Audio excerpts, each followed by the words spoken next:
الحمدللہ رب العالمین والصلاة والسلام علی نبینا محمد وعلی آلہ وصحبہ اجمعین، اما بعد۔ الوافی بما فی الصحیحین، یہ وہ کتاب ہے جو صحیح بخاری اور صحیح مسلم کی تمام تر احادیث پہ مشتمل ہے، اور اس کتاب کے مؤلف نے کتاب کو کئی مقاصد میں تقسیم کیا ہے۔ ٹوٹل مقاصد 10 ہیں، ان میں سے تیسرا مقصد عبادات سے تعلق رکھتا ہے، اور اس مقصد میں کئی کتب ہیں۔ ان کتب میں سے 7ویں کتاب وہ ہے جس کا تعلق نماز جمعہ، نماز عیدین، نماز کسوف اور نماز استسقاء سے ہے۔ اس 7ویں کتاب میں 4 فصلیں ہیں۔ پہلی فصل نماز جمعہ کے بارے میں، اور یہ فصل ہم پڑھ چکے ہیں، اور آج آغاز کریں گے الفصل الثانی کا، اور یہ ہے صلاۃ العیدین، نماز عیدین کے بارے میں۔ عیدین کا مطلب ہوتا ہے 2 عیدیں، عید ایک عید اور عیدین 2 عیدیں، دونوں عیدوں کی نماز کے بارے میں۔ اور 2 عیدوں سے مراد کون کون سی عیدیں ہیں؟ عید الفطر اور عید الاضحیٰ۔ باب، یہ پہلا باب ہے صلاۃ العید قبل الخطبہ، کہ خطبہ سے پہلے نماز عید، یعنی کہ اس باب میں وہ احادیث ذکر کی جائیں گی جن سے پتہ چلے گا کہ نماز عید کا معاملہ نماز جمعہ سے مختلف ہے۔ نماز جمعہ میں پہلے خطبہ ہوتا ہے اور بعد میں نماز ہوتی ہے، لیکن عیدین کے موقع پہ پہلے نماز ہوگی، بعد میں خطبہ ہوگا۔ ہوا یہ کہ نبی علیہ الصلوۃ والسلام کے بعد، جناب ابوبکر کے بعد، جناب عمر کے بعد کچھ ایسے حالات پیدا ہوئے جن حالات کی وجہ سے کچھ حکمرانوں نے، کچھ خلفاء نے، کچھ گورنروں نے نماز عید میں نماز جمعہ والا انداز اختیار کیا، پہلے خطبہ بعد میں عید۔ اور اس کا سبب یہ تھا کہ نماز عید کے بارے میں لوگ جانتے ہیں کہ نماز عید کے موقع پہ خطبہ سننا واجب نہیں ہے، اور ترتیب کے لحاظ سے خطبہ بعد میں ہے، تو بہت سے لوگ نماز پڑھ کر چلے جایا کرتے تھے، خطبہ سننے کے لیے بیٹھا نہیں کرتے تھے۔ تو پھر کئی حکمرانوں نے، کئی خلفاء نے، کئی گورنروں نے خطبہ پہلے کر دیا اور نماز بعد میں پڑھاتے تھے۔ تو ائمہ حدیث نے وضاحت کی کہ نبی علیہ الصلوۃ والسلام کا طریقہ یہ نہیں ہے۔ چنانچہ یہاں پہ حدیث نمبر 559 ہے، 559 قاف۔ اس حدیث کو بیان کرنے پہ اتفاق ہے امام بخاری کا اور امام مسلم کا۔ علی بن عمر قال، جناب عبداللہ بن عمر رضی اللہ عنہما سے روایت ہے، وہ کہتے ہیں کان رسول اللہ صلی اللہ علیہ وسلم و ابو بکر و عمر یصلون العیدین قبل الخطبہ، کہ رسول اللہ صلی اللہ علیہ وسلم اور ابو بکر اور عمر رضی اللہ تعالی عنہما یصلون العیدین، یہ سب کتنے ہو گئے؟ 3۔ یہ سب عیدین کی نماز پڑھا کرتے تھے خطبہ سے پہلے، یعنی کہ نماز پہلے پڑھی جاتی تھی، خطبہ بعد میں ہوتا تھا۔ یہ ہے سنت نبی علیہ الصلوۃ والسلام کی، اور یہی وہ طریقہ ہے جسے اختیار کیا ہے جناب ابو بکر نے بھی اور جناب عمر نے بھی۔ اور اسی طریقے پہ ہی کاربند رہنا چاہیے۔ موجودہ زمانے میں تقریباً ہر جگہ پہ یہی ترتیب ہے جو ترتیب اختیار کی تھی نبی صلی اللہ علیہ وسلم نے۔ حدیث نمبر 560 قاف۔ اس حدیث کے روایت کرنے پہ اتفاق ہے، کس کا؟ امام بخاری کا اور امام مسلم کا۔ عن جابر بن عبداللہ قال، جناب جابر بن عبداللہ انصاری رضی اللہ تعالی عنہما سے روایت ہے، وہ کہتے ہیں قام النبی صلی اللہ علیہ وسلم یوم الفطر، کہ نبی صلی اللہ علیہ وسلم عید الفطر کے دن کھڑے ہوئے، فصلی، تو آپ نے کیا کیا؟ نماز پڑھائی. فبدأ بالصلاۃ، تو آپ نے آغاز پھر کس سے کیا ہے؟ نماز سے. جابر عبداللہ کہتے ہیں کہ عید الفطر کے موقع پہ، عید الفطر کے دن آپ کھڑے ہوئے، فصلی، تو آپ نے نماز پڑھائی. فبدأ بالصلاۃ، مزید وضاحت کرتے ہیں کہ آپ نے آغاز کس سے کیا ہے؟ نماز سے، خطبے سے آغاز نہیں کیا. ثم خطبہ، پھر کیا کیا؟ پھر خطبہ دیا. تو آپ نے آغاز نماز سے کیا، پھر آپ نے خطبہ دیا. خطبہ آپ کا بعد میں تھا، نماز پہلے تھی.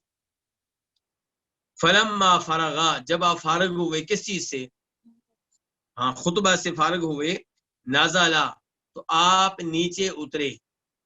کہاں سے نیچے اترے؟ نبی علیہ الصلوۃ والسلام نماز عید کے موقع پہ ممبر پہ کھڑے نہیں ہوتے تھے. عید کا خطبہ آپ ممبر پہ کھڑے ہو کر نہیں دیا کرتے تھے. تو پھر کیا مطلب ہے کہ آپ نیچے اترے؟ لگتا یہ ہے کہ وہاں پہ کوئی تھوڑی سی اونچی جگہ ہوگی جس کے اوپر آپ کھڑے ہو جاتے ہوں گے. قدرے اونچی جگہ ہوگی، اس کے اوپر آپ کھڑے ہو جاتے ہوں گے. تو آپ اس جگہ سے نیچے اترے. فأتی النساء، تو آپ عورتوں کے پاس آئے. اس سے یہ پتا چلا کہ عید گاہ میں بندوبست اس انداز سے کیا گیا تھا کہ مرد الگ ہیں اور عورتیں الگ ہیں. اس کا مطلب یہ ہے کہ اسلام میں اختلاط نہیں ہے، مرد الگ، عورتیں الگ. اب دیکھیے، اب آپ عورتوں کی جانب آئے ہیں خطبہ دینے کے بعد. فذکرہن، تو آپ نے ان کو نصیحت کی. کن کو؟ عورتوں کو. اب سوال یہ پیدا ہوتا ہے کہ کیا آج بھی عورتوں کو الگ سے نصیحت کی جائے گی؟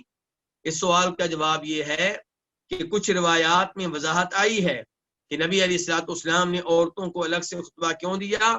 کیونکہ جب آپ نے بنیادی خطبہ دیا تھا تب آپ کی آواز عورتوں تک پہنچ نہیں پا رہی تھی. آپ کی آواز عورتوں تک نہیں پہنچ رہی تھی. اس لیے آپ نے خطبے کے بعد، فارغ ہونے کے بعد عورتوں کا رخ کیا تاکہ ان کو بھی وعظ و نصیحت کی جائے. اس سے پتا چلا کہ عورتوں کی تربیت کا، ان کی تعلیم کا، انہیں دینی شعور دینے کا بندوبست کرنا چاہیے. آج ہم نے کیا کر رکھا ہے؟ ہم عورتوں کو دنیاوی تعلیم میں اتنا آگے لے جا رہے ہیں کہ انسان حیران رہ جاتا ہے کہ عورتیں 35 سال تک تعلیم لے رہی ہیں، شادی کا نام نہیں لیتی. کیا کرنا ہے جی؟ اعلیٰ تعلیم لے رہی ہیں. اور دینی تعلیم کی باری آتی ہے تو انہیں اوپر دیکھ کر قرآن پڑھنا نہیں آتا، انہیں قرآن کے احکام و مسائل کا علم نہیں ہے.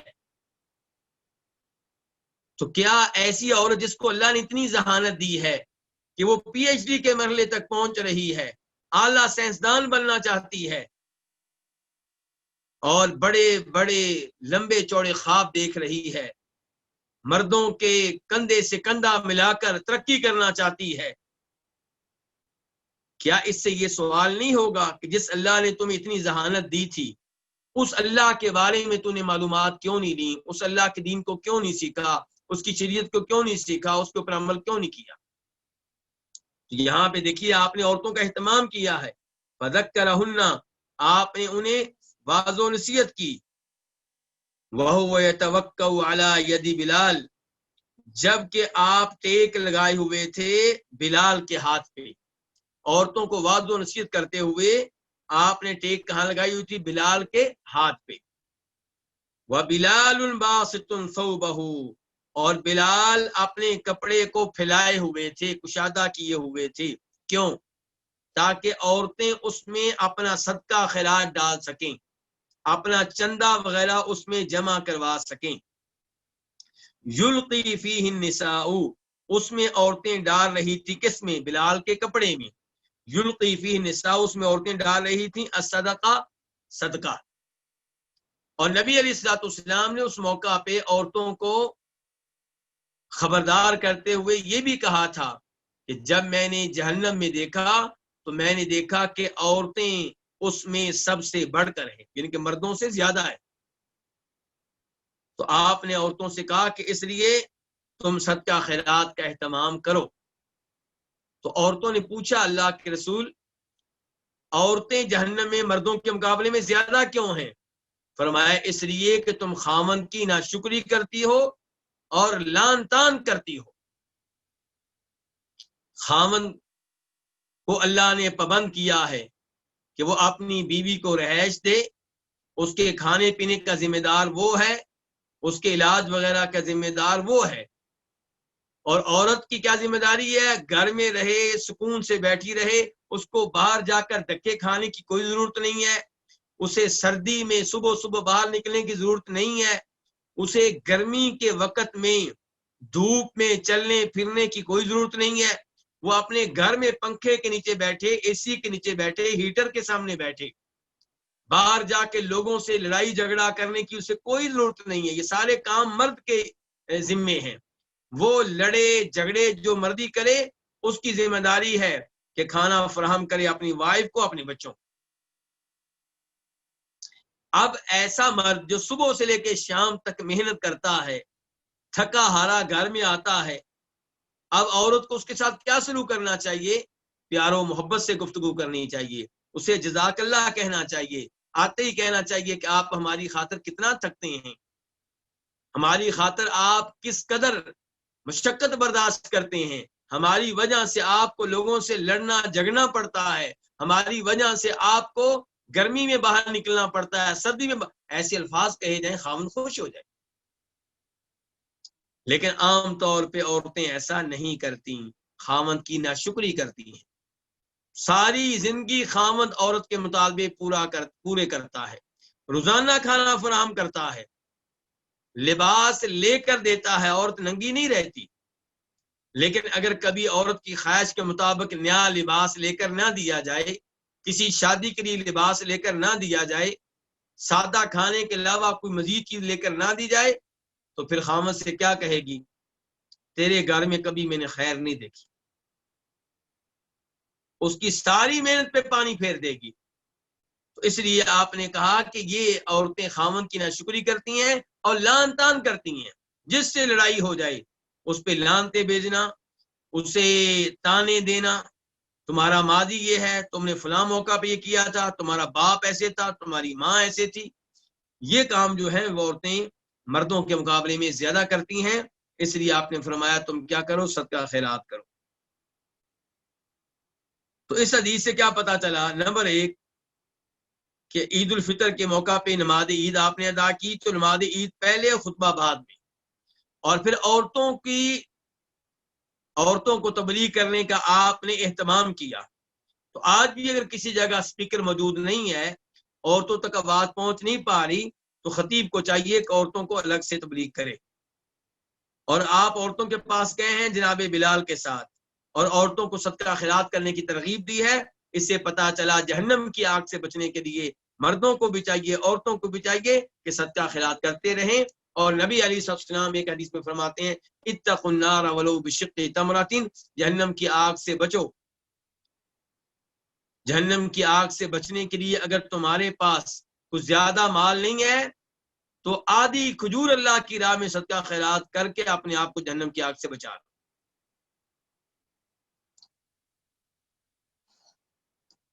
اور اس سے یہ بھی پتا چلا کہ امام کسی کام کے لیے صدقہ خیرات جمع کر سکتا ہے، اس میں کوئی عیب کی بات نہیں ہے۔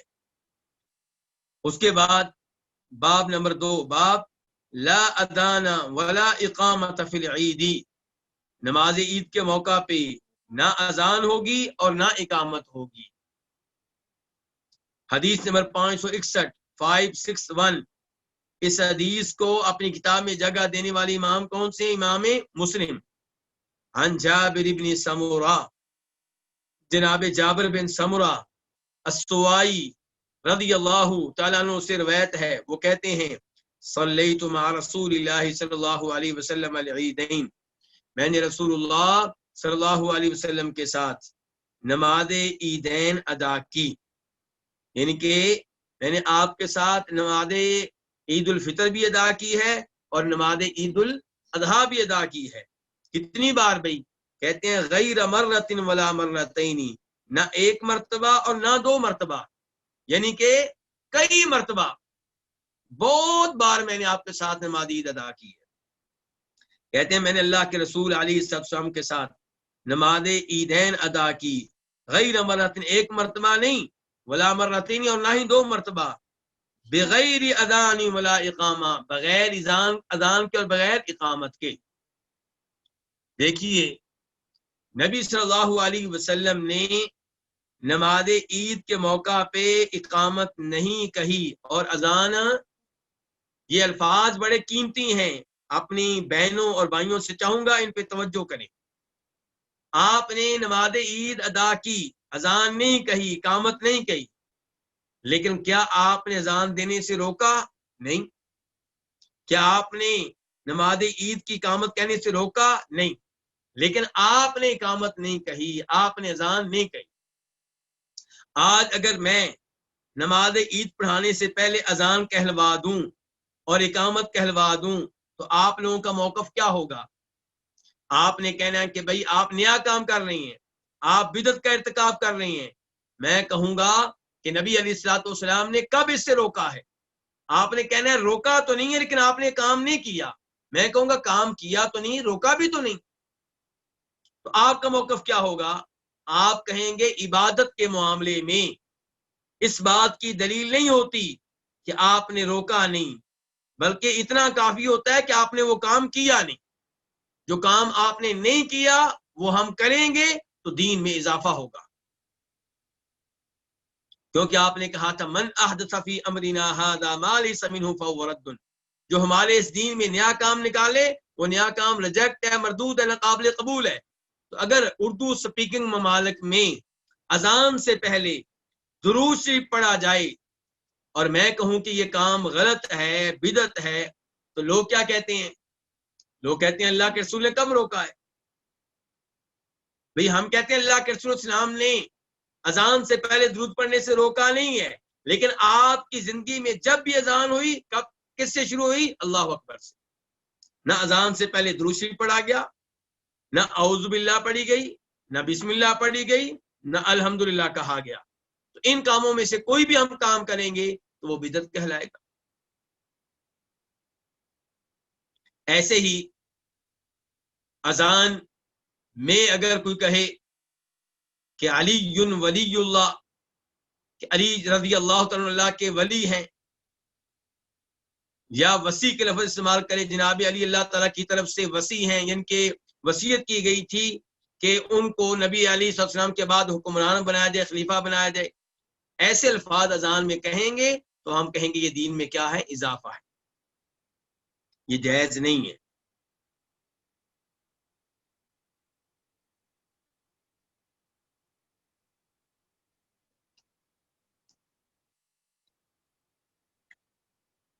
ایسے ہی آپ کے زمانے میں لوگ فوت ہوتے رہے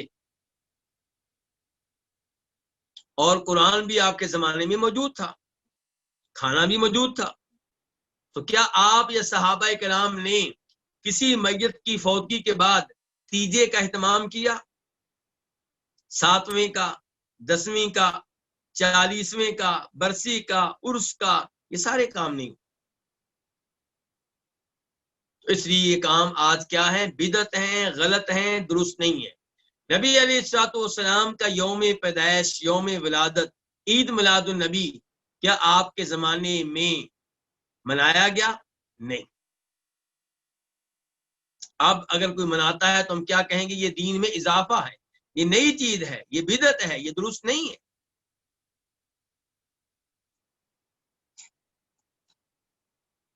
کوئی پوچھے دلیل کیا ہے؟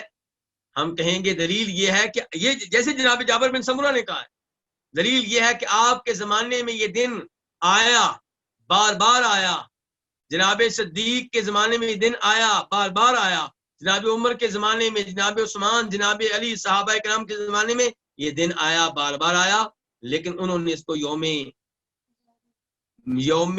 تہوار کے طور پہ، جشن کے طور پہ، عید کے طور پہ نہیں منایا۔ تو یہ بڑے سنہری الفاظ ہیں، ان کو آپ نوٹ کریں۔ اس کے بعد باب نمبر 3، باب لا صلاۃ قبل العید ولا بعدها، نماز عید سے پہلے کوئی نماز نہیں ہوگی، ولا بعدها، اور نہ اس کے بعد کوئی نماز۔ یہ بھی بڑی اہم بات ہے۔ کہ نماز عبادت ہے، میرا ذہن کیا کہتا ہے، میری ناقص عقل کہتی ہے بھی نماز کے اوپر کیا پابندی ہو سکتی ہے؟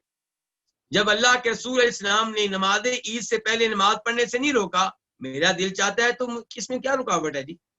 نماز عید کے بعد جب آپ نے نماز پڑھنے سے نہیں روکا تو میں پڑھ لوں تو اس میں کیا رکاوٹ ہے؟ رکاوٹ یہی ہے کہ آپ نے یہ نیکی نہیں کی اس موقع پہ، اگر کوئی اس موقع پہ کرے گا تو وہ دین میں اضافہ کہلائے گا اور اس کو بدعت قرار دیا جائے گا۔ حدیث نمبر 562 562 قاف، اس حدیث کے بیان کرنے پہ اتفاق ہے کس کا؟ امام بخاری کا اور امام مسلم کا۔ عن ابن عباس ان النبی صلی اللہ علیہ وسلم صلی یوم الفطر رکعتین لم يصلی قبلها ولا بعدها۔ جناب عبداللہ ابن عباس رضی اللہ تعالیٰ عنہما سے روایت ہے، بے شک نبی صلی اللہ علیہ وسلم نے عید الفطر کے دن نماز پڑھائی رکعتین، 2 رکعتیں۔ اس لیے بھی پتہ چل گیا کہ نماز عید کتنی ہے؟ 2 رکعتیں، 4 رکعتیں نہیں ہیں۔ لم یصلی قبلها، آپ نے اس سے پہلے کوئی نماز نہیں پڑھی، ولا بعدها، اور نہ اس کے بعد کوئی نماز پڑھی۔ اب اگر کوئی کہے جناب نماز ہی تو ہے، ہم نماز عید 4 رکعتیں پڑھ لیتے ہیں، کون سا اللہ کے رسول نے روکا 4 پڑھنے سے، 6 پڑھ لیتے ہیں، تو فتویٰ کیا ہوگا میری طرف سے اور باقی علماء کرام کی طرف سے کہ بدعت ہے، دین میں اضافہ ہے۔ اور ایسے ہی آپ نے نماز عید سے پہلے بھی کوئی نماز نہیں پڑھی، بعد میں بھی نہیں پڑھی۔ البتہ اگر نماز عید ادا کی جا رہی ہے مسجد میں اور آپ آئے ہیں نماز فجر کے بعد، تب آپ پڑھیں گے کون سی نماز؟ تحیت المسجد، مسجد کے لیے 2 رکعتیں۔ ان کا عام روٹین سے کوئی تعلق نہیں ہے، ان کا مسجد میں بیٹھنے سے تعلق ہے، مسجد کے آداب سے تعلق ہے کہ مسجد میں آئیں تو بیٹھنے سے پہلے 2 رکعتیں ادا کریں۔ لیکن اس کے بعد مزید اگر کوئی 2 رکعتیں ادا کرنا چاہے کہ آج عید کا دن ہے، خوشی کا دن ہے، اللہ کا شکر ادا کرتے ہوئے میں 4 نفل پڑھ لوں، 6 نفل پڑھ لوں، ہم کہیں گے آپ کا یہ عمل درست نہیں۔ ثم اتى النساء، پھر آپ آئے عورتوں کے پاس، ومعه بلال، جبکہ آپ کے ساتھ کون تھے؟ بلال تھے رضی اللہ تعالی عنہ۔ فامرهن بالصدقات، تو آپ نے ان کو حکم دیا کس چیز کا؟ صدقہ خیرات کا۔ کن کو؟ عورتوں کو۔ فجعل یلقین، تو وہ ڈالنے لگیں، کیا ڈالنے لگیں؟ صدقہ خیرات۔ کس میں ڈالنے لگیں؟ بلال کے کپڑے میں رضی اللہ تعالیٰ۔ فجعلنا یلقین، تو وہ ڈالنے لگیں۔ تلقی المرأة خرصها وسخابها، عورت ڈالتی خرصها اپنی بالی، اپنی بالیاں، وسخابها اور اپنے ہار۔ سخاب ان ہاروں کو کہتے ہیں جو کستوری سے بنے ہوئے ہوں یا اور کسی خوشبودار چیز سے بنے ہوئے ہوں، اس کو کیا کہتے ہیں؟ سخاب کہتے ہیں۔ تو سخاب ایسے ہاروں کو کہا جاتا ہے، لونگ وغیرہ سے بنے ہوئے خوشبودار قسم کے ہار۔ تو عورتیں جو تھیں وہ بلال کے کپڑے میں کیا ڈال رہی تھی؟ خرصہ، اپنی بالیاں، و سخاب، اور اپنے ہار۔ اس سے یہ بھی پتا چلا کہ عید کے موقع پہ چندہ جمع کرنا یہ ٹھیک ہے اور لوگوں کو بھی دینا چاہیے۔ بلکہ علماء کرام نے یہاں سے ایک اور مسئلہ بھی اخذ کیا ہے کہ کیا کوئی عورت خاوند کی اجازت کے بغیر اپنی چیز صدقہ خیرات کر سکتی ہے، مسجد کو دے سکتی ہے، مدرسے کو دے سکتی ہے؟ جواب یہ ہے کہ دے سکتی ہے، کیونکہ ان عورتوں کو تبلیغ کی گئی۔ اب ان کو پہلے سے تو نہیں پتا تھا کہ وہاں پہ صدقہ کا معاملہ ہوگا، تبلیغ کی گئی تو انہوں نے ادھر ہی بالیاں اتار کے دے دیں، اپنے خامدوں سے رابطے نہیں کیے۔ تو اس سے پتا چلا کہ کوئی بھی عورت اپنا صدقہ، اپنی چیزیں، خامن کی چیزیں نہیں، اپنی چیزیں خامن سے پوچھے بغیر صدقہ خیرات کر سکتی ہے۔ لیکن اگر خطرہ ہو کہ خامن اس کو مسئلہ بنا لے گا، گھر میں فتنہ پیدا ہوگا، تو بہتر ہے کہ اس سے پوچھ لے، اس سے اجازت لے لے۔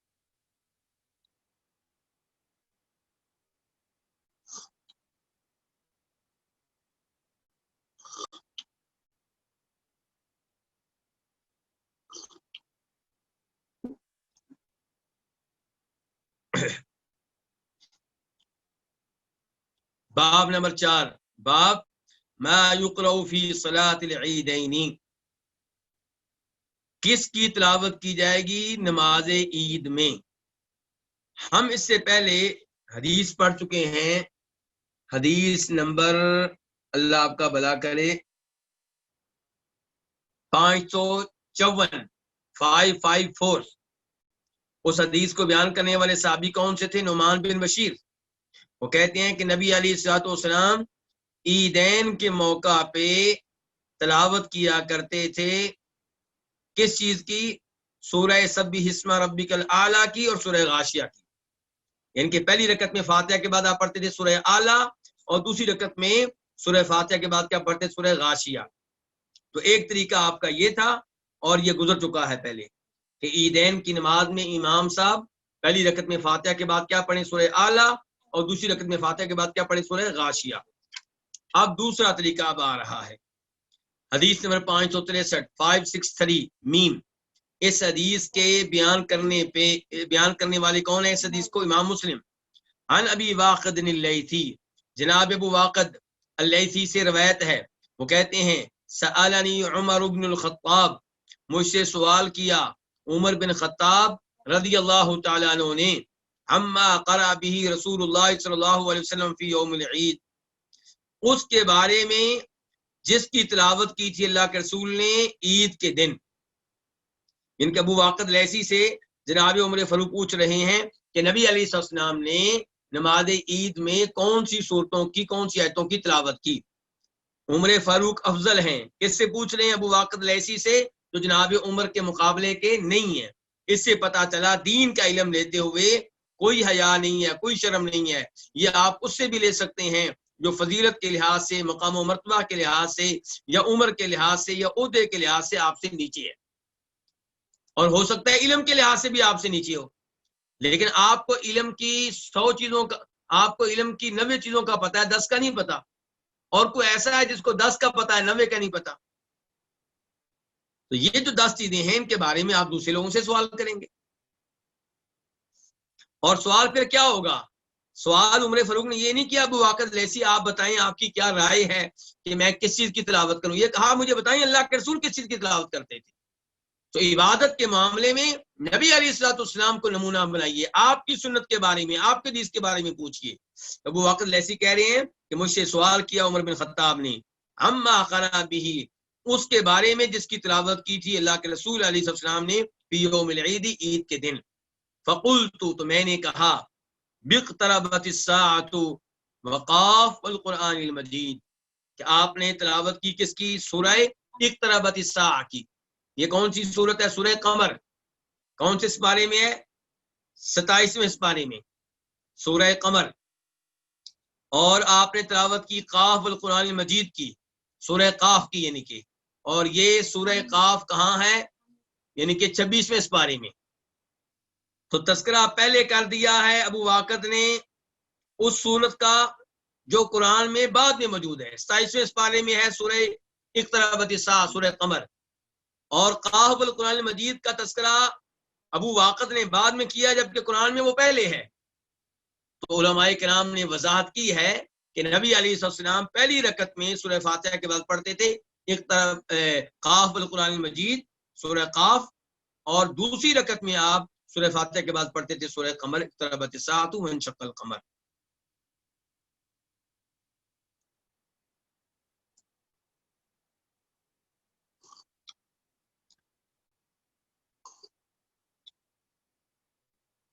ان دونوں صورتوں میں قیامت کے احوال کا تذکرہ ہے۔ گزشتہ اقوام نے جب اللہ کی شریعت کو قبول نہیں کیا، اب اللہ کے نبیوں پہ ایمان نہیں لائے، اللہ کے کلام پہ ایمان نہیں لائے، تو ان پہ کیا کیا عذاب آئے، ان امور کا تذکرہ ہے ان دونوں صورتوں میں۔ اس لیے یہ دونوں صورتیں بہت زیادہ اہمیت رکھتی ہیں۔ تو امام اب آج کل کبھی اس حدیث پہ عمل کر لے، کبھی اس حدیث پہ عمل کر لے، تو ان دونوں پہ عمل کریں گے تو آپ کی دونوں سنتوں پہ باری باری عمل ہو جائے گا۔ دیکھیں جہاں پہ آپ سے دونوں سنتیں ثابت ہیں، دو طریقے ثابت ہیں، ہم خود بتا رہے ہیں کبھی اس پہ عمل کر لیں کبھی اس پہ۔ لیکن نماز میں رکوع میں جاتے ہوئے رفع الیدین کرنا، اٹھتے ہوئے رفع الیدین کرنا، معذرت کے ساتھ اس مسئلے میں ایک ہی طریقہ ثابت ہے، دو طریقے ثابت نہیں ہے۔ کیا ثابت ہے کہ آپ نے رفع الیدین کیا، اور یہ کسی بھی صحیح حدیث سے ثابت نہیں ہے کہ آپ نے رفع الیدین نہیں کیا۔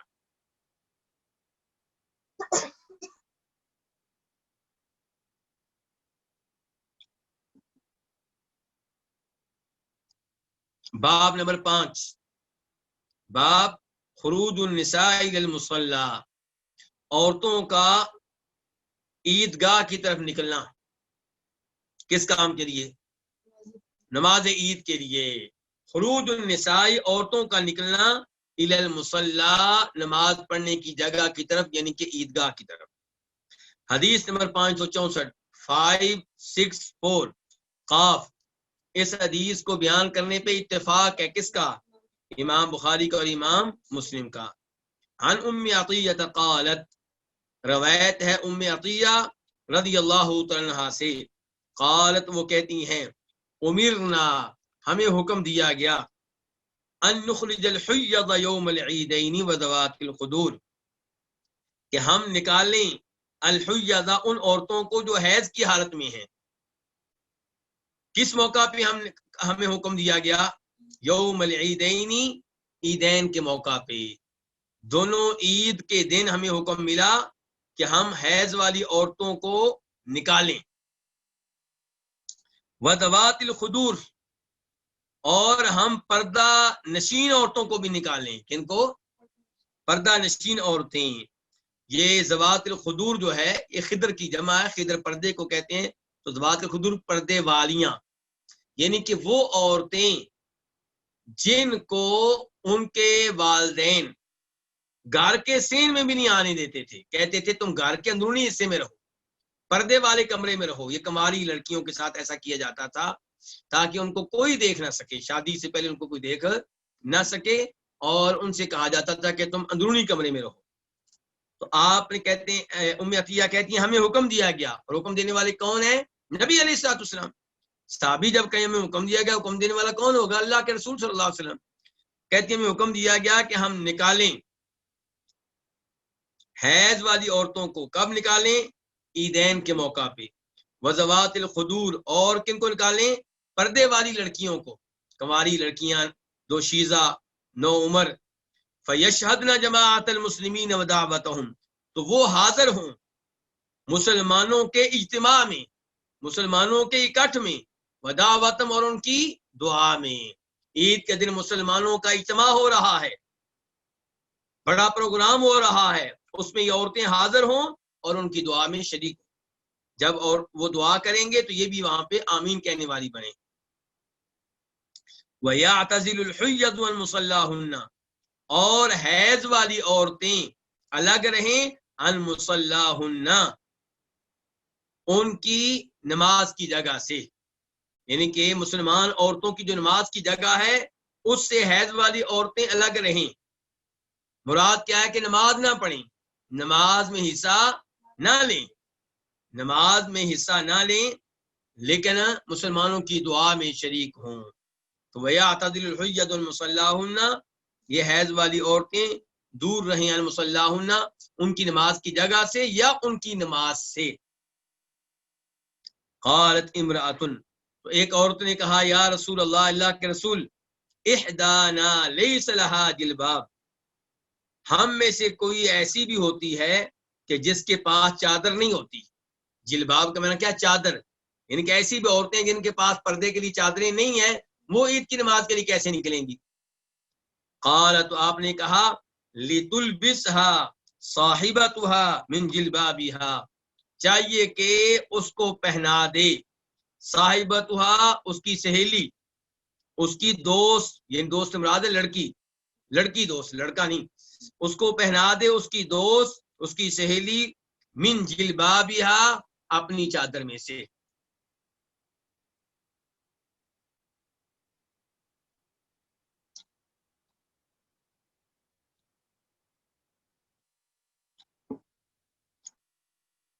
بڑی عظیم حدیث ہے، اس پہ غور کیجئے گا۔ پہلا مسئلہ تو یہ پتا چلا کہ نماز عید میں عورتوں کا آنا بھی واجب ہے، ضروری ہے، لازمی ہے، کیونکہ ام عطیہ کہہ رہی ہیں اللہ کے رسول صلی اللہ علیہ وسلم نے ہمیں حکم دیا، اور حکم بھی کتنا شدید ہے کہ ان عورتوں کو بھی گھروں سے نکالنا ہے جو حیض کی حالت میں ہیں، جنہوں نے نماز میں حصہ نہیں لینا، اور ان بچیوں کو بھی نکالنا ہے جو 17 سال کی ہیں، 18 سال کی ہیں، اور پردے کی وجہ سے وہ گھر سے باہر نہیں نکلتی، ان کو بھی اس نماز کے لیے نکالنا ہے۔ اس سے کیا پتا چلا کہ عورتوں پہ واجب ہے کہ عید کی نماز کے لیے وہ بھی نکلیں۔ اچھا یہ نکل کے کہاں آئیں؟ کیا وہاں پہ آئیں جہاں مرد نماز پڑھتے ہیں، یا کسی گھر میں چلی جائیں وہاں پہ ایک عورت ان کو نماز پڑھا دے؟ اگر یہ کام جو آج اردو سپیکنگ ممالک میں ہو رہا ہے کہ ایک عورت دوسری عورتوں کو اپنے گھر میں عید کی نماز پڑھا دیتی ہے، اگر یہ شریعت کے عین مطابق ہوتا تو پھر نبی علیہ الصلوۃ والسلام عورتوں سے کہتے کہ ہم لوگ باہر جا رہے ہیں عیدگاہ میں وہاں مردوں کو نماز پڑھا دوں گا، اور تم لوگ مسجد نبوی میں آ جانا، وہاں پہ میری کوئی بیوی تم کو نماز پڑھا دے گی۔ ایسا نہیں کیا گیا، عورتوں سے کہا گیا کہ وہ بھی وہاں پہنچے جہاں مرد ہیں۔ تو عورتوں کو چاہیے کہ مردوں والی جگہ میں پہنچ کر مردوں کے ساتھ عید کی نماز پڑھیں۔ اب آپ لوگ کہیں گے ہمارے ہاں تو انتظامیہ بندوبست نہیں کرتی، انتظامیہ کو بندوبست کرنے پہ مجبور کریں۔ کیسے؟ عورتیں جائے نماز لے کے پہنچ جائیں، پردے میں رہتے ہوئے اچھی طرح پردے کا اہتمام کریں، اور اپنا جائے نماز لے کے اپنا کپڑا لے کے جو نیچے بچھائیں گی پہنچ جائیں، اور مردوں کے پیچھے صف بنا لیں۔ ایک عورت آئے، آج میری بیوی آئے، کل آپ کی آ جائے گی، پرسوں اس کی آ جائے گی، 10-20 عورتیں ہو جائیں گی، پھر 50 ہو جائیں گی، انتظامیہ مجبور ہوگی ان کے لیے بندوبست کرنے پہ۔ یہ عورتوں کا حق ہے، اسے استعمال کریں، اور مردوں کو بھی چاہیے اس معاملے میں اللہ سے ڈریں۔ ہماری مسلمان عورتیں عید کے آخری 10 قیمتی ایام جو بڑے افضل ہیں، بڑے عمدہ ہیں، عبادت کے لیے ہیں، جن کی راتوں میں نبی علیہ السلام خود بھی جاگتے تھے، اپنی بیویوں کو بھی عبادت کے لیے بیدار رکھتے تھے، یہ راتیں، یہ قیمتی ایام ہمارے بچے، ہماری عورتیں کہاں گزارتی ہیں؟ شاپنگ کرنے میں، مارکیٹوں میں، کپڑوں کی سلائی میں، چوڑیوں کے انتخاب میں، جوتوں کے انتخاب میں، اور ساری تیاری کس کے لیے ہو رہی ہے؟ عید کے لیے۔ اور جب عید کی باری آتی ہے جی وہ عورتیں گھر میں ہی پڑیں گی،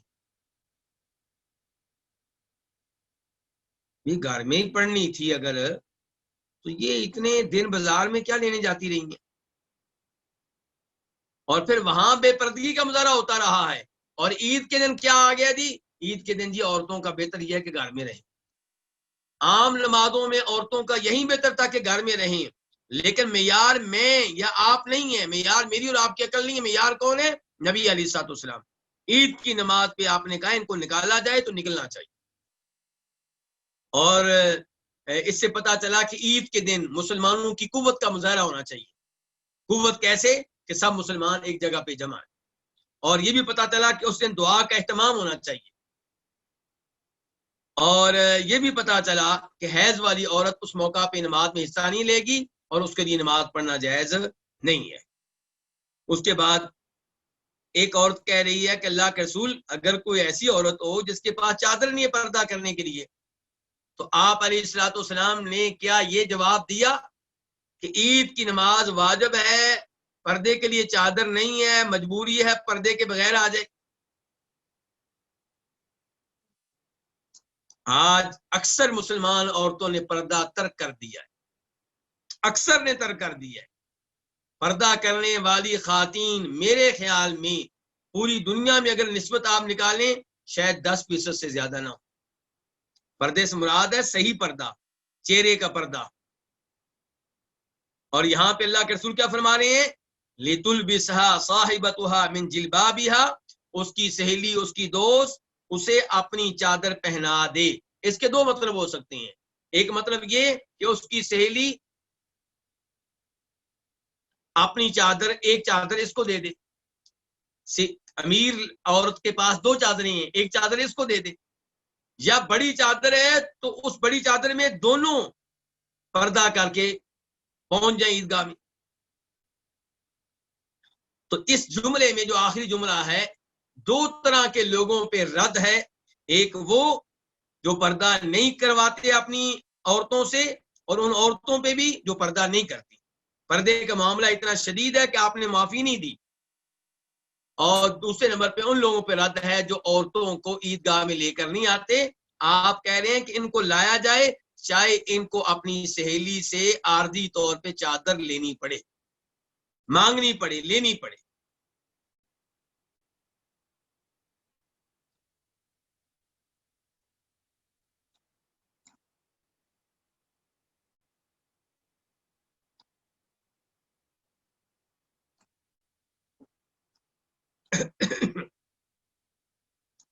اس کے بعد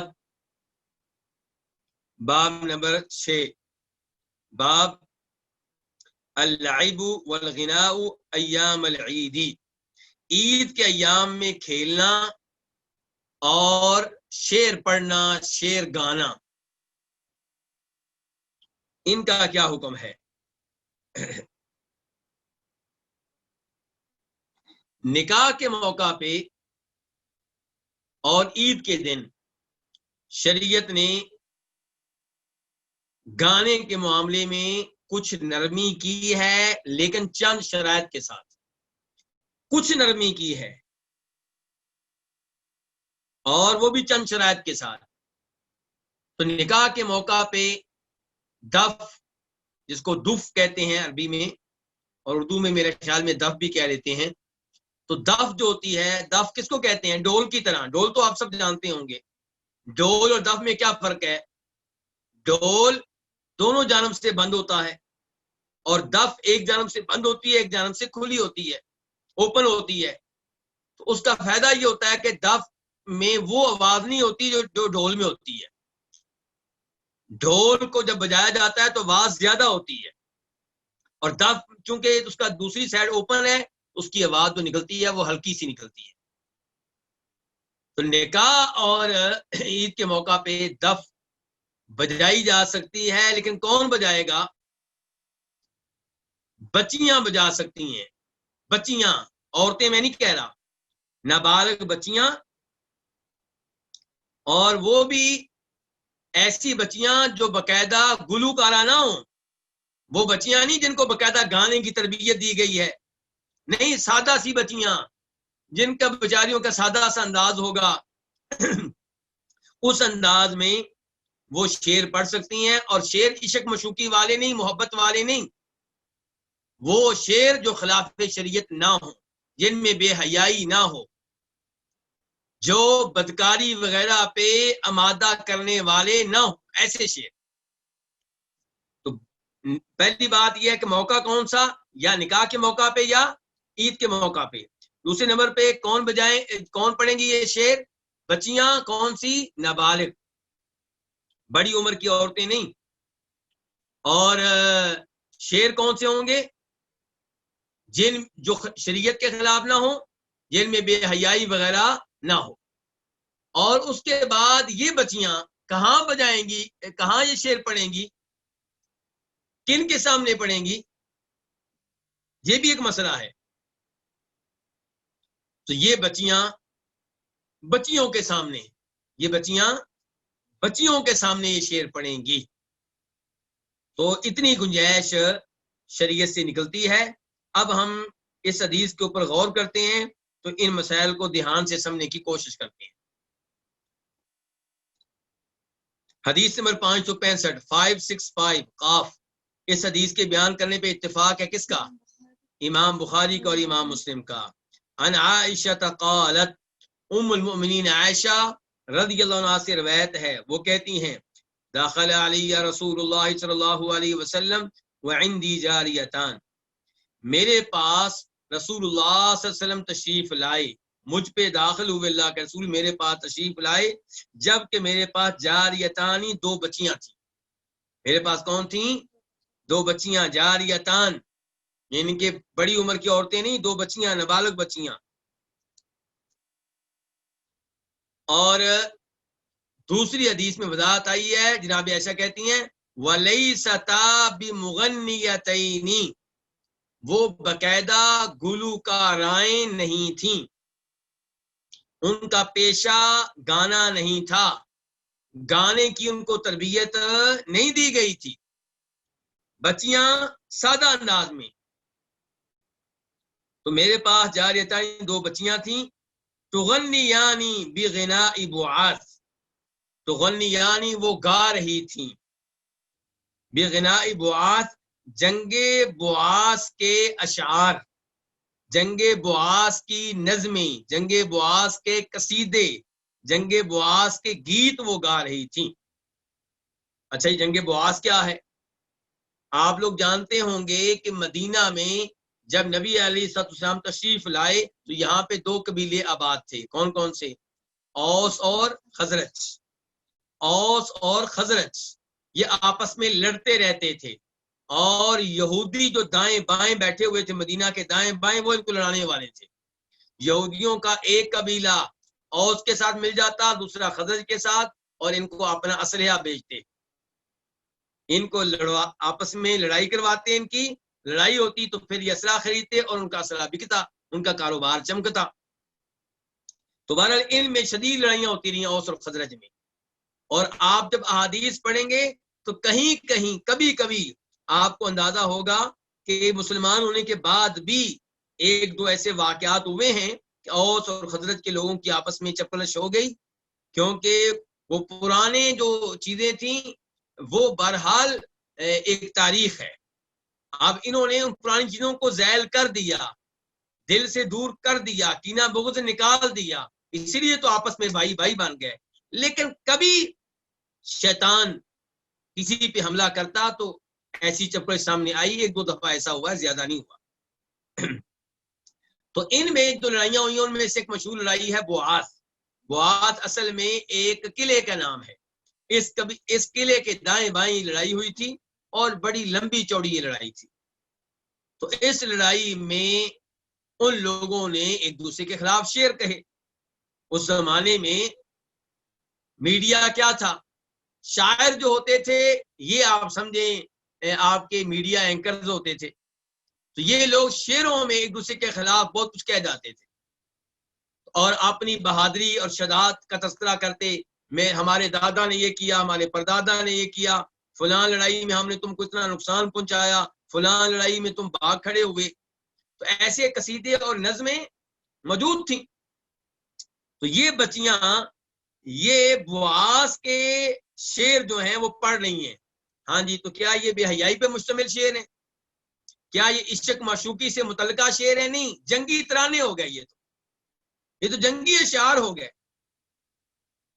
تو تغنیانی وہ پڑھ رہی تھی بغناء بعاث، جنگ بعاث کے گیت، جنگ بعاث کے کی نظم اور قصیدے. فاضطجع علی الفراش، تو نبی علیہ الصلوۃ والسلام لیٹ گئے کس پہ؟ بستر پہ. آپ کس پہ لیٹ گئے؟ بستر پہ لیٹ گئے. یعنی کہ ایسا نہیں ہے کہ آپ بچیوں کے سامنے آ کے بیٹھ گئے ہوں کہ میں ان کو دیکھتا ہوں کیسے شعر پڑھتی ہیں، نہیں. فاضطجع علی الفراش، آپ بستر پہ لیٹ گئے، وحول وجہہ، اور آپ نے اپنا چہرہ پھیر لیا. یعنی کہ اپنا چہرہ جناب عائشہ اور ان بچیوں کی طرف نہیں کیا، دوسری جانب کر لی، اعراض کیا. جائز ہونے کے باوجود آپ نے خود اس سے کیا کیا ہے؟ کیا کیا؟ اعراض کیا ہے. اچھا، یہاں گانے والی بھی بچیاں نابالغ اور جناب عائشہ بھی اس وقت نابالغ تھی. جس زمانے کی یہ باتیں ہو رہی ہیں ان کی عمر چھوٹی تھی. جس زمانے میں وہ یہ شعر سن رہی ہیں ان کی عمر کیا تھی؟ چھوٹی عمر تھی. تو وحول وجہہ، تو نبی علیہ السلام نے اپنا چہرہ کیا کر لیا ہے؟ پھیر لیا ہے، یعنی کہ دوسری جانب کر لیا ہے. وداخل ابو بکر، تو ابو بکر رضی اللہ عنہ داخل ہوئے. فانتہرنی، تو انہوں نے مجھے ڈانٹا. یہ کون کہہ رہے ہیں؟ جناب عائشہ کہہ رہی ہیں. ابو بکر داخل ہوئے تو انہوں نے مجھے کیا کیا؟ مجھے ڈانٹا. وقال، اور فرمانے لگے، مزمارۃ الشیطان عند النبی صلی اللہ علیہ وسلم، شیطان کی آواز. مزمارہ کا میں نے کیا کیا؟ میں نے شیطان کی آواز، مزمارہ آواز. مزمارہ کا میں نے آپ باجا بھی کر سکتے ہیں، ساز بھی کر سکتے ہیں. شیطانی ساز یا شیطانی باجا یا شیطان کی آواز نبی علیہ الصلوۃ والسلام کے پاس. ڈانٹا کس کو ہے؟ جناب عائشہ کو، کہ نبی علیہ السلام تشریف فرما ہیں، اگرچہ آپ کا منہ ادھر ہے، اور جناب ابو بکر نے شاید یہ بھی سمجھاؤ کہ آپ سو رہے ہیں، تو جناب عائشہ سے کہا کہ تم یہ کام کیا اللہ کے رسول کے گھر میں کر رہی ہو؟ اس سے کیا پتا چلا کہ جناب ابو بکر کیا سمجھتے تھے، صحابہ کرام کا نظریہ، سوچ، اور ان کی تعلیمات کیا تھیں، ان کو کیا تعلیمات دی گئی تھی گانے وغیرہ کے تعلق سے، موسیقی کے آلات، میوزک کے آلات کے تعلق سے۔ وہ سمجھتے تھے کہ یہ چیزیں غلط ہیں اور ان کا استعمال درست نہیں ہے، اسی لیے تو جناب ابو بکر جناب عائشہ پہ ناراض ہو رہے ہیں۔ یعنی کہ ان بچیوں کے پاس دوسری روایت میں آتا ہے کیا تھی؟ دف تھی ان کے پاس، شعر پڑھ رہی ہیں، ساتھ دف بجا رہی ہیں، تو آپ ناراض ہو رہے ہیں۔ کون؟ جناب ابو بکر۔ اس سے پتا چلا کہ صحابہ کرام کے نزدیک یہ عمل درست نہیں تھا، ان کو بتایا جا چکا تھا کہ کام ٹھیک نہیں ہے۔ تو موسیقی کے آلات، میوزک کے آلات، وہ بانسری ہو یا اس قسم کی دیگر چیزیں ہوں جن کے ہمیں تو اللہ کے فضل سے نام بھی نہیں آتے، تو یہ ساری چیزیں جو ہیں یہ ان کا استعمال درست نہیں ہے، موسیقی کے آلات کا استعمال درست نہیں ہے۔ دف کا استعمال درست ہے، کس موقع پہ؟ وہ بھی نکاح کے موقع پہ، تاکہ محلے والوں کو پتہ چل جائے کہ یہاں پہ نکاح ہوا ہے، یہاں پہ کوئی زنا بدکاری کا اڈا نہیں ہے، بلکہ یہاں پہ کیا ہو رہا ہے؟ نکاح ہو رہا ہے۔ اور عید کے موقع پہ بھی یہ رخصت دی گئی ہے، اور وہ بھی بجائیں گی کون؟ بچیاں، نابالغ، اور وہ بھی ایسا نہیں ہے کہ وہ بچیاں جوان لڑکوں کے سامنے جا کے بجائیں گی، ایسا بھی نہیں۔ فاقبل علیہ رسول اللہ صلی اللہ علیہ وسلم، تو متوجہ ہوئے، اقبالہ متوجہ ہوئے علیہ ان کی جانب، کن کی جانب؟ ابو بکر رضی اللہ عنہ کی جانب کون متوجہ ہوئے؟ رسول اللہ صلی اللہ علیہ وسلم۔ فقال، تو آپ نے کہا، دعہما، ان کو چھوڑ دو، ان کو ان کی حالت پہ چھوڑ دو، ان دو بچیوں کو ان کی حالت پہ چھوڑ دو، ان کو ڈانٹو نہیں، ان کو منع نہ کرو۔ اور دوسری روایت میں آتا ہے، وہ الفاظ آگے آ رہے ہیں لیکن یہاں پہ بھی میں بیان کر دوں، آپ نے کہا ان لکل قوم عیدا، ہر قوم کا کوئی نہ کوئی تہوار ہوتا ہے، ہر قوم کی کوئی نہ کوئی عید ہوتی ہے، وہذا عیدنا، اور یہ آج کا دن جو ہے ہماری عید کا دن ہے، ہمارے تہوار کا دن۔ تو اس کا مطلب ہے، اور اللہ کے رسول نے پھر کیا سبب بیان کیا ہے؟ یعنی کہ دف بجائی جا رہی ہے، تو دف بجانے کی اجازت دیتے ہوئے لفظ آپ نے کیا استعمال کیے ہیں کہ ان کو ان کی عادت پہ چھوڑ دو۔ سبب کیا بیان کیا؟ کیونکہ ہر قوم کی عید ہوتی ہے اور آج ہماری عید ہے۔ اس کا مطلب ہے عید کے دن نابالغ بچیاں ایسے شعر پڑھ سکتی ہیں، گا سکتی ہیں جن میں بے حیائی نہ ہو، جن میں شریعت کے خلاف کچھ نہ ہو، اور دف بھی اس موقع پہ بجا سکتی ہیں۔ فلما غفلا، جب وہ غافل ہو گئے، کون؟ ابو بکر رضی اللہ عنہ، یعنی کہ جناب عائشہ، اور ان بچیوں سے غافل ہو گئے، توجہ انہوں نے کسی اور جانب کر لی، تو جب وہ غافل ہو گئے، غمزتہما، جناب عائشہ کہتی میں ان دو بچوں کو اشارہ کیا، فخرجتا، وہ جلدی سے گھر سے نکل گئیں، وہ گھر سے نکل گئی۔ تو یہ ابھی حدیث جاری ہے، لیکن دراصل اس حدیث میں دو حدیثیں ہیں، ایک حدیث ابھی ہم نے پڑھ لی ہے اور دوسری حدیث ابھی ہم شروع کرنے لگے ہیں۔ وکانا یوم عید، اور عید کا دن تھا، اور عید کے دن میں ہوا کیا ہوا؟ یہ جو آگے بات آنے لگی ہے۔ وکانا یوم عید، اور عید کے دن یلعب السودان بالدرق والحراب، عید کے دن السودان کالے، السودان کالے حبشی، یعنی کہ عید کے دن حبشی جو ہیں یلعبو کھیل رہے تھے، بالدرقی ڈھالوں کے ساتھ، والحرابی اور برچھیوں کے ساتھ۔ کس کے ساتھ کھیل رہے تھے؟ ڈھالوں کے ساتھ، برچھیوں کے ساتھ۔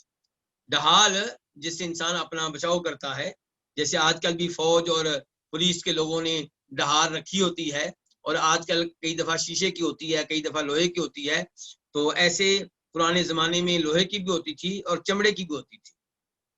تو عید کے دن کالے لوگ کھیل رہے تھے بالدرق کی ڈھالوں کے ساتھ، والحرابی اور برچیوں کے ساتھ۔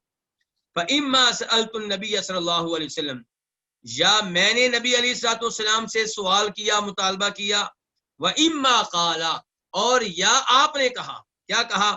تستحین تنظرین، دیکھنا چاہتی ہو، کن کو؟ ان حبشیوں کو جو کھیل رہے ہیں ڈھالوں کے ساتھ، برچیوں کے ساتھ، ان کو دیکھنا چاہتی ہو؟ اور وہ کہاں کھیل رہے تھے؟ مسجد میں، مسجد نبوی میں کھیل رہے تھے۔ تو اس سے کوئی یہ نہ کہے کہ جناب اس کا مطلب ہے مسجد میں کرکٹ کھیل سکتے ہیں، مسجد میں فٹ بال کھیل سکتے ہیں، نہیں، یہ جس کا تذکرہ ہو رہا ہے یہ برچیوں سے اور ڈھالوں سے کھیلنا، یہ وہ چیز ہے جس کا تعلق جہاد سے ہے۔ تو اس لیے اس کا استعمال جو ہے درست ہے، خصوصاً مسلمان ممالک میں، اگر مسلمان حکومت اس پہ اعتراض نہ کرے تو۔ البتہ وہ ممالک جہاں پہ اسلامی حکومت نہیں ہے وہاں کے مسلمانوں کو احتیاط کرنی چاہیے، خصوصاً موجودہ زمانے میں، کیونکہ موجودہ زمانے میں اگر ایسے کھیل کھیلیں گے تو آپ کا ارادہ برا نہیں ہے، لیکن دیکھنے والے اور جن کو رپورٹ ملے گی اور وہاں کے حکومتی ادارے یہ سمجھیں گے کہ شاید یہ لوگ ہمارے خلاف کوئی تیاری کر رہے ہیں، شاید کوئی دہشت گردی کا پروگرام بن رہا ہے، اس لیے وہاں پہ احتیاط کرنی چاہیے۔ اور مسلمان ممالک میں بھی اگر مسلمان حکومت کو اس پہ اعتراض ہو تو تب بھی اس سے بچیں اور دور رہیں، اور اگر مسلمان حکومت اجازت دیتی ہے، اعتراض نہیں کرتی، تو آج بھی ان چیزوں کو اپنایا جا سکتا ہے۔ تو جناب ایسا کہتی ہیں، یا میں نے سوال کیا کس سے؟ نبی صلی اللہ علیہ وسلم سے، وَإِمَّا قَالَ، اور یا آپ نے کہا، تَشْتَهِينَ تَنظُرِينَ، دیکھنا چاہتی ہو، دیکھنے کو دل چاہتا ہے، فَقُلْتُ نَعَمْ، تو میں نے کہا ہاں۔ ایسا کہتی یا تو میں نے خود مطالبہ کیا تھا کہ اللہ کے رسول میں دیکھنا چاہتی ہوں، یا اللہ کے رسول نے مجھ سے کہا تھا دیکھنا چاہتی ہو، تو میں نے کہا تھا ہاں۔ فَأَقَامَنِي وَرَاءَهُ، تو آپ نے مجھے کھڑا کر لیا، وراؤ اپنے پیچھے۔ اللہ کے رسول صلی اللہ علیہ وسلم خود آگے ہیں اور جناب عائشہ کدھر ہیں؟ پیچھے ہیں۔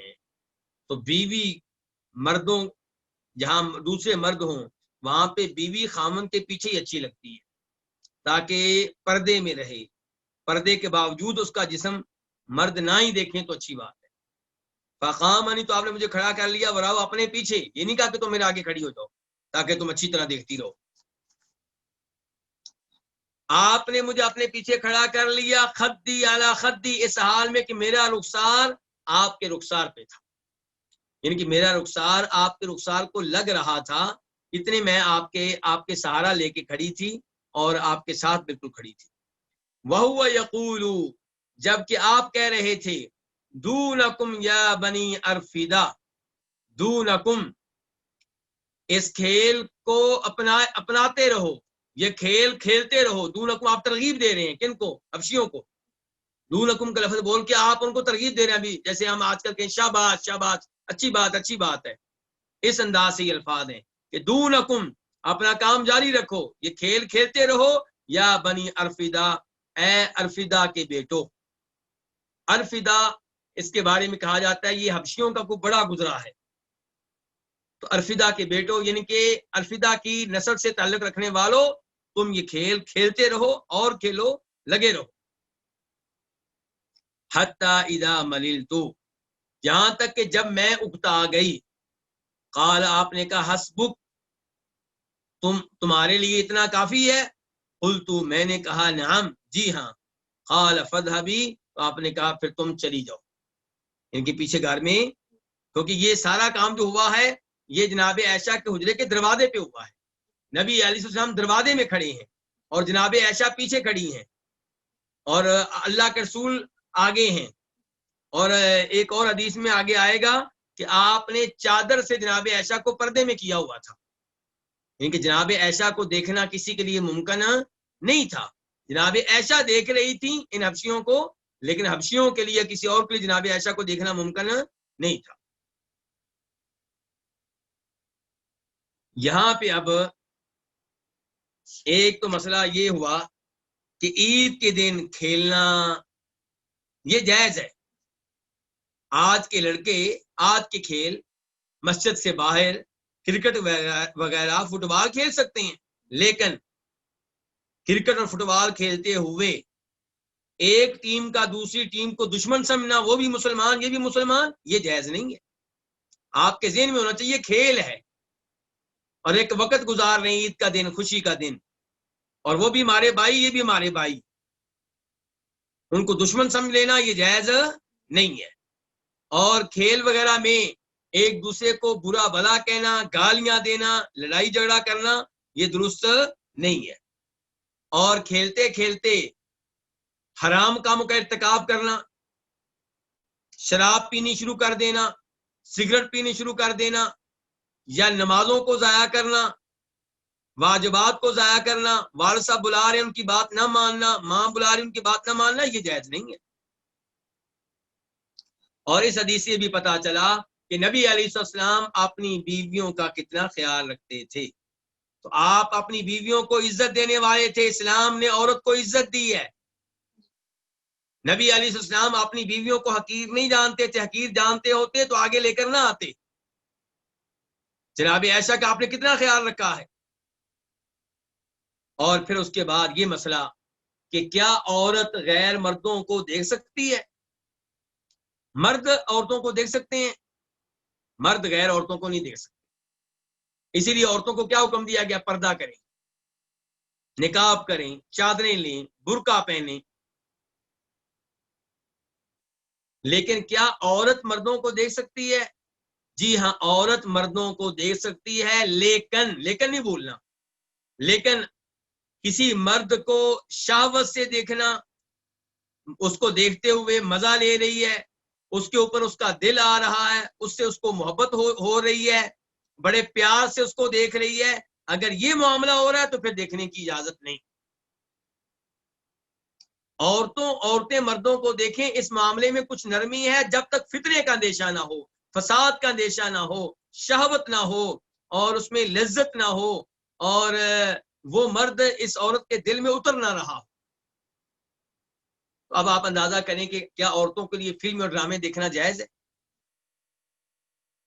فلموں اور ڈراموں میں جو مرد ہوتے ہیں وہ اتنے خوبصورت پیش کیے گئے ہوتے ہیں کہ جو بھی عورت دیکھے گی اس کو اپنا خاوند برا لگے گا، عجیب لگے گا، اور وہ فلم کا ہیرو سے اچھا لگے گا۔ وہ کہے گی کاش میرا بھی ایسا ہی خاوند ہو، کتنا یہ پیار کرتا ہے، کتنا یہ بہادر ہے، کتنا یہ خرچ کرنے والا ہے، کتنی بیگم کو شاپنگ کرواتا ہے، کتنی سیر کرواتا ہے۔ حالانکہ وہ ایسا مرد ہے جو فاسق و فاجر ہوتا ہے عام طور پہ، اور کئی دفعہ کافر ہوتا ہے، غیر مسلم ہوتا ہے، اور مسلمان عورت اس پہ رشک کر رہی ہے، وہ اس کے دل میں اتر رہا ہے، یہ اس سے محبت کر رہی ہے، اس کی وجہ سے اپنے خاوند سے نفرت کر رہی ہے، اس کی وجہ سے اپنے دل میں خاوند کے خلاف بغض پیدا کر رہی ہے۔ تو یہ صورتحال جائز نہیں ہے۔ اپنی بچیوں کو بھی اس سے دور رکھیں۔ آج آپ اپنی بچیوں کو آزادی دے رہے ہیں فلمیں دیکھنے کی، ڈرامے دیکھنے کی، اس کا نقصان کیا ہو رہا ہے؟ آپ کی بچی خواب دیکھتی ہے کہ میرا خاوند بھی ایسا ہی ہوگا، ایسے ہی داڑھی منڈا، ایسے ہی پیار کرنے والا، ایسے ہی ہیرو۔ پھر جب کل کو آپ کہتے ہیں کہ بیٹی ہم نے آپ کے لیے بڑا اچھا لڑکا تلاش کیا، حافظ قرآن ہے، قاری قرآن ہے، داڑھی رکھی ہوئی ہے، اس کو برا لگتا ہے کیونکہ اس نے تو خواب دیکھے ہیں کسی اور کے۔ تو بہرحال عورت جو ہے مردوں کو دیکھ سکتی ہے جبکہ فتنے کا، شہوت کا، فساد کا اندیشہ نہ ہو۔ اسی لیے شریعت نے مردوں سے نہیں کہا کہ تم عورتوں سے کیا کرو، پردہ کرو۔ عورتوں کو دیکھنے کی اجازت کسی شکل میں بھی نہیں، غیر عورتوں کو، تو اس لیے عورتوں کو کیا کہا گیا؟ مردوں سے کیا کرو؟ مردوں سے پردہ کرو۔ لیکن عورت چونکہ مرد کو دیکھ سکتی ہے اس لیے مردوں سے نہیں کہا گیا کہ تم عورتوں سے پردہ کرو، لیکن عام طور پہ یہی کہا گیا ہے کہ وَقُلْ لِلْمُؤْمِنَاتِ يَغْضُضْنَ مِنْ أَبْصَارِهِنَّ، کہ عورتیں اپنی نگاہوں کو جھکا کر رکھیں، یہی بہتر ہے۔ لیکن اس کے باوجود دیکھنا پڑے، دیکھ سکتی ہیں جب تک کہ فتنہ و فساد کا اندیشہ نہ ہو، شہوت وغیرہ نہ ہو۔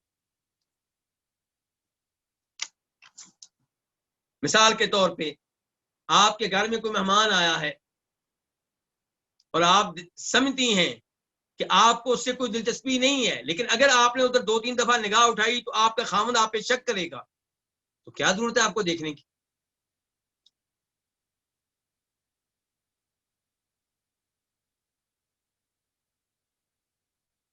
اس کے بعد کیا ہے وفی روایت لہما، اور ان دونوں کی ایک روایت میں، کن دونوں کی ایک روایت میں؟ بخاری اور مسلم کی ایک روایت میں، فقال رسول اللہ صلی اللہ علیہ وسلم، تو رسول اللہ صلی اللہ علیہ وسلم نے فرمایا یا ابا بکر، اے ابو بکر، ان لکل قوم عیدا، یقیناً ہر قوم کی کوئی نہ کوئی عید ہوتی ہے، ہر قوم کا کوئی نہ کوئی تہوار ہوتا ہے، وہذا عیدنا، اور یہ ہمارا تہوار ہے، یہ ہماری عید۔ اس کا مطلب کیا ہوا؟ جو پہلے بتا چکا ہوں کہ عید کے دن دف بجانے کی اجازت ہے نابالغ بچیوں کو، اور بچیوں میں رہتے ہوئے یا عورتوں میں رہتے ہوئے مردوں میں نہیں۔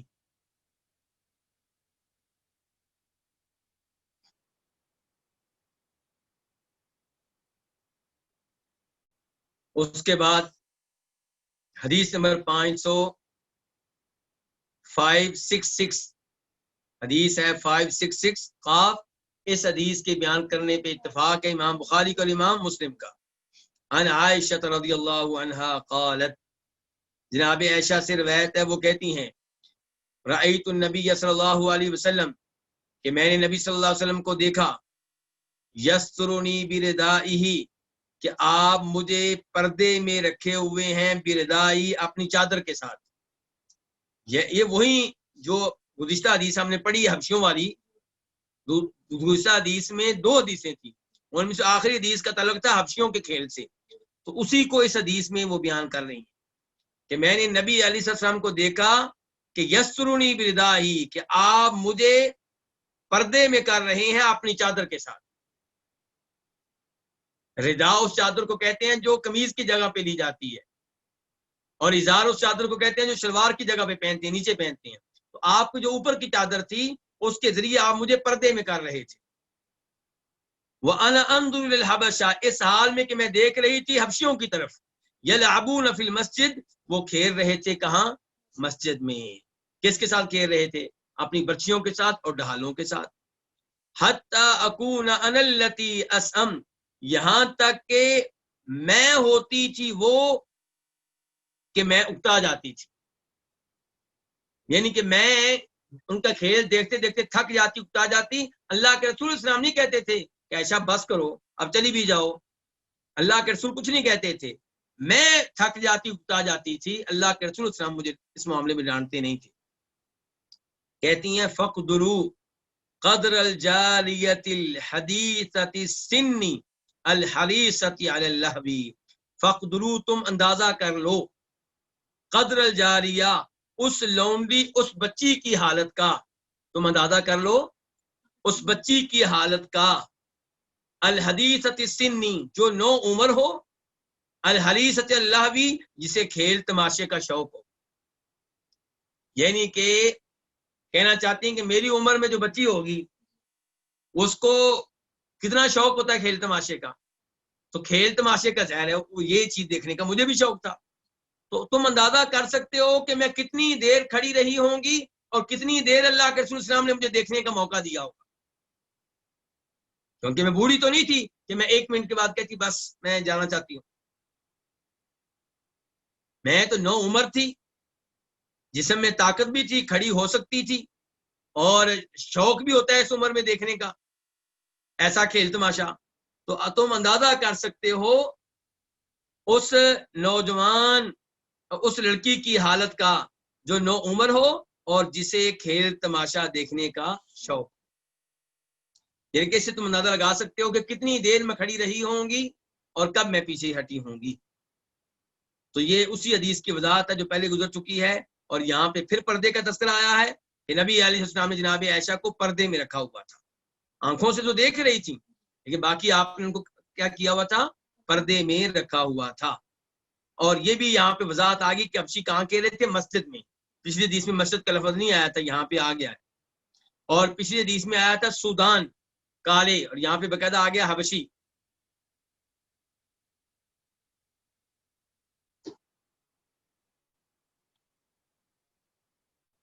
اس کے بعد ہم بڑھتے ہیں حدیث نمبر 567 قاف۔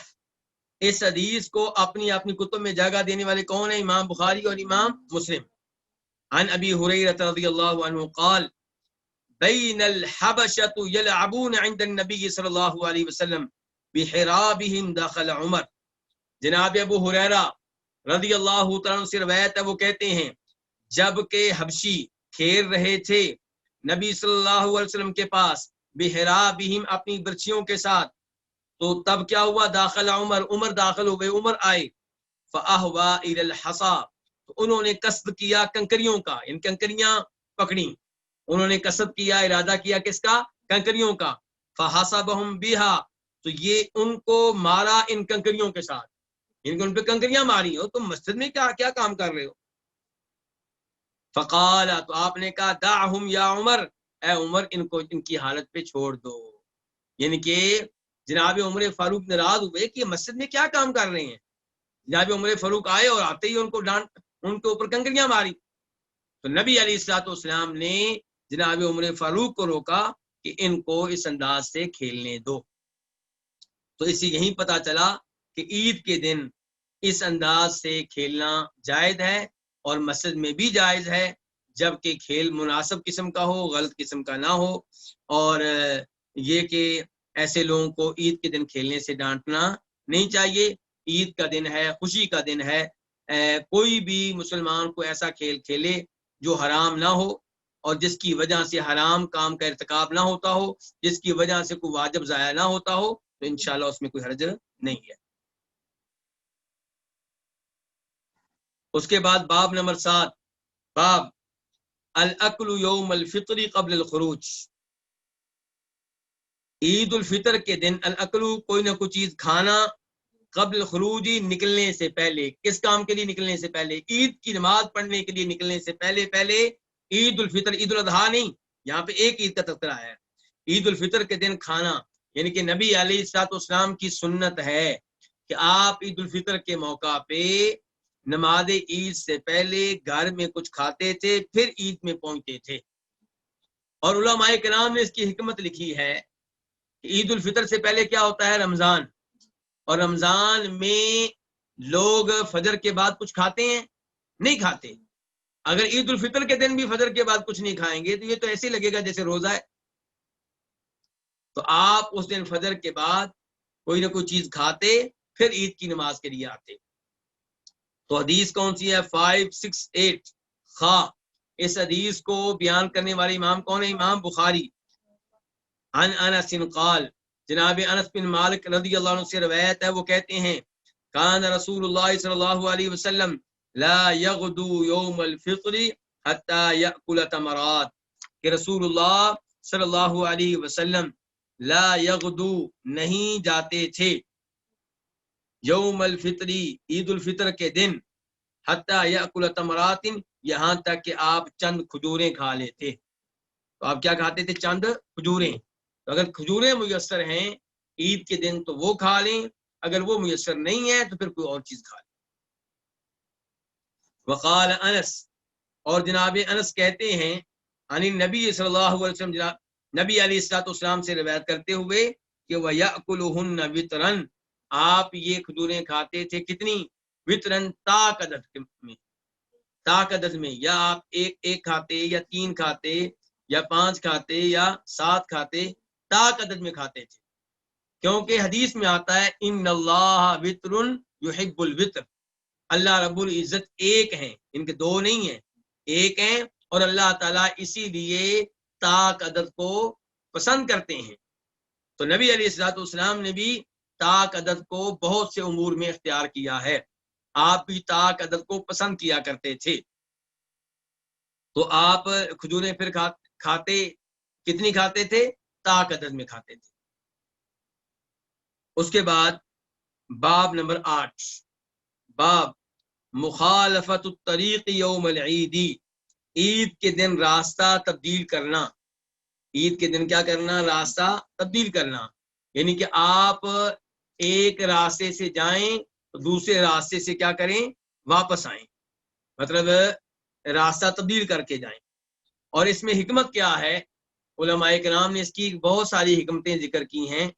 ان میں سے ایک یہ ہے کہ ایک راستے سے جائیں گے، دوسرے راستے سے آئیں گے، دونوں راستے روز قیامت آپ کے حق میں گواہی دیں گے، کیونکہ آپ جا رہے ہیں کس کام کے لیے؟ عید کے لیے، نماز کے لیے، خیر کے کام کے لیے، اور واپس آ رہے ہیں خیر کے کام سے اپنے گھر کی طرف، تو یہ راستہ بھی آپ کے حق میں گواہی دے گا، وہ راستہ بھی گواہی دے گا۔ دوسرے نمبر پہ حکمت یہ بھی ہے کہ اس راستے سے جائیں گے، اس راستے سے آئیں گے تو عید کی خوشیوں میں اضافہ ہوگا، اور مسلمانوں کی یہ عید جو ہے اور یہ خوشیاں منانا جو ہے، یہ چیز جو عام ہو جائے گی، پھیل جائے گی، اور سب تک یہ خوشی پہنچے گی۔ اس کے علاوہ اور بھی کئی حکمتیں ذکر کی گئی ہیں۔ حدیث 569 569 خواہ اس حدیث کو اپنی کتاب میں جگہ دینے والی امام کون ہے؟ امام بخاری۔ عن جابر رضی اللہ عنہ قال، جناب جابر سے روایت ہے، وہ کہتے ہیں کان النبی صلی اللہ علیہ وسلم اذا کان یوم عید خالف الطریق، کہ نبی صلی اللہ علیہ وسلم جب عید کا دن ہوتا تو راستہ تبدیل کرتے، خالف الطریق، راستے کی مخالفت کرتے، یعنی کہ راستہ تبدیل کرتے، جس راستے سے عید کے لیے جاتے تھے اس کی بجائے دوسرے راستے سے واپس آتے، یہ آپ کا طریقہ تھا۔ اور ایک حدیث میں وضاحت آتی ہے، وہ بھی صحیح حدیث ہے، کہ نبی علیہ السلام جب عید کی نماز کے لیے جاتے تھے تکبیریں کہتے ہوئے جاتے، اور آپ کے ساتھ کون ہوتے؟ آپ کے چچا عباس ہوتے، اور عباس کے بیٹے ہوتے، اور ایسے جناب علی آپ کے ساتھ ہوتے، حسن و حسین آپ کے ساتھ ہوتے، اسامہ بن زید آپ کے ساتھ ہوتے، یہ سب لوگ آپ کے ساتھ جاتے، تو آپ ان بچوں کو بھی ساتھ رکھتے اور ان بزرگوں کو بھی ساتھ رکھتے۔ اس کے بعد باب نمبر کون سا ہے؟ 9، باب فضل عشر ذی الحجہ، ذی الحجہ کے عشرہ کی فضیلت۔ عشرہ کس کو کہتے ہیں؟ 10 کو۔ تو ہر مہینے میں کتنے عشرے ہوتے ہیں؟ 3، پہلے 10 دن، دوسرے 10 دن، تیسرے 10 دن، کتنے ہو گئے ٹوٹل؟ 30۔ پہلا عشرہ، دوسرا عشرہ، تیسرا عشرہ۔ تو ذی الحجہ کے عشرے کی فضیلت مراد کون سا عشرہ ہے؟ پہلا عشرہ۔ ذی الحجہ کا جو پہلا عشرہ ہے اس کی کیا فضیلت ہے؟ حدیث نمبر 570 570 خواہ اس حدیث کو اپنی کتاب میں جگہ دینے والے کون سے امام ہے؟ امام بخاری۔ عن ابن عباس عن النبی صلی اللہ علیہ وسلم انہ قال، جناب عبداللہ ابن عباس سے روایت ہے، وہ نبی صلی اللہ علیہ وسلم سے روایت کرتے ہیں، انہ قال، کہ بے شک آپ نے کہا۔ کس نے کہا؟ نبی صلی اللہ علیہ وسلم نے فرمایا، مل عمل فی ایام العشر افضل من العمل فی ہذہ، کہ کسی عشرے کے ایام میں، کسی عشرے کے ایام میں عمل کرنا افضل نہیں ہے۔ مل عمل سے پہلے ما جو ہے اس کا معنی کیا ہے؟ نہیں۔ تو مل عمل فی ایام العشر، کسی عشرے کے ایام میں، دنوں میں کوئی عمل کرنا افضل نہیں ہے، من العمل فی ہذہ، ان 10 دنوں میں عمل کرنے سے۔ کون سے 10 دن؟ ذی الحجہ کے ابتدائی 10 دنوں میں جو آپ عمل کریں گے، ان کے مقابلے میں کسی بھی اور عشرے میں اور ایام میں عمل کرنا افضل نہیں ہے۔ یعنی کہ سال میں جتنے بھی عشرے ہیں ان میں سے سب سے افضل عشرہ کون سا ہے؟ ذی الحجہ کے پہلے 10 دن۔ لیکن یہاں پہ سوال پیدا ہوگا کہ جب رمضان کے آخری 10 دن ہوتے ہیں تو علماء کرام بار بار کہہ رہے ہوتے ہیں ابھی یہ 10 دن بڑے قیمتی ہیں، ان کو غنیمت جانو، ان میں خوب اللہ کی عبادت کرو، ایسے ایام آپ کو پھر نہیں ملیں گے، اور ذی الحجہ آتا ہے تو کہتے ہیں یہ 10 دن افضل ہیں۔ تو امام ابن تیمیہ رحمہ اللہ نے ان تمام احادیث کا جائزہ لینے کے بعد بڑی خوبصورت بات کہی ہے۔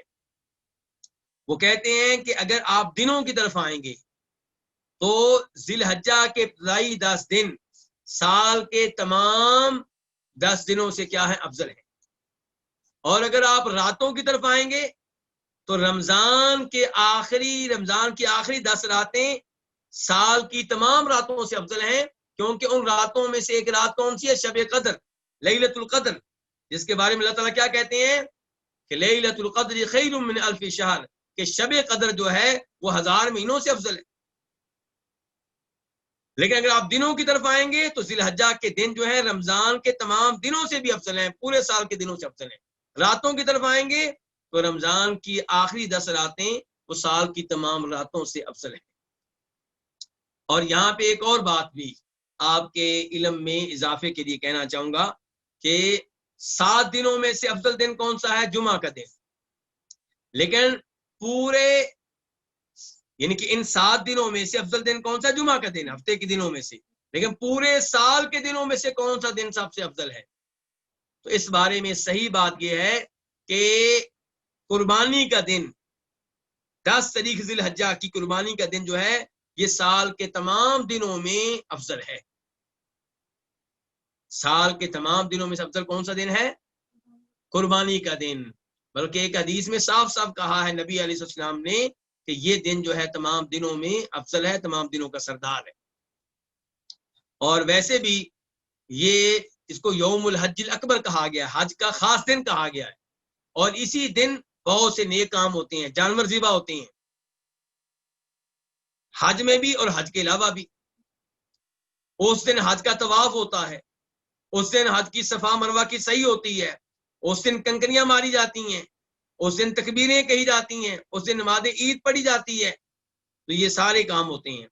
تو یہ یعنی کہ دن 10 ذی الحجہ کا تمام سال کے دنوں سے افضل ہے، اور ذی الحجہ کے ابتدائی 10 دن سال کے تمام اشروں سے افضل ہیں۔ قالوا، تو انہوں نے کہا، کنہوں نے؟